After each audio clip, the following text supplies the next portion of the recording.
Hello and welcome to another video. Today I'm going to show you how to import a routine into Studio 5000 Logix Designer.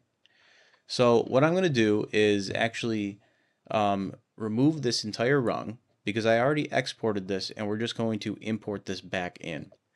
So I'm going to delete that, save.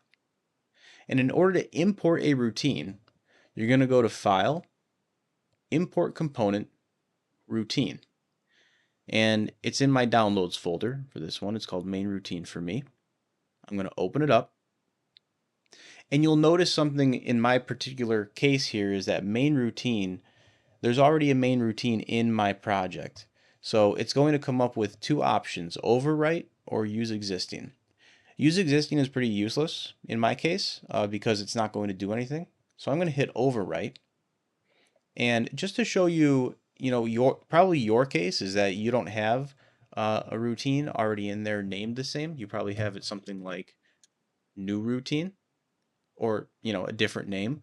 And in that case, you're going to have like a little page that pops up and it says routine does not exist in project. And it's going to give you a create or discard option.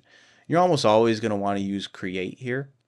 So I'm just going to do that. It's going to import a new routine and you're going to hit OK.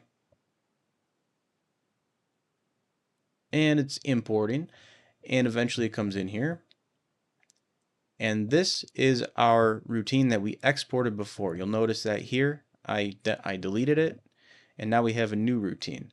Of course, if you want to overwrite a routine, you can do that too. You can go to File, or Import Component, Routine. Here's my routine that I'm importing. And then you can hit overwrite instead of the going through the other options here. Hit OK. And now this should also be in the main routine when we're all done. And over here it actually says import complete. And we can go here and it has the same data as before as the other imported routine. So that's how you import a routine in Studio 5000 Logix Designer. Thanks for watching. Please like and subscribe if this was helpful. And have a good day.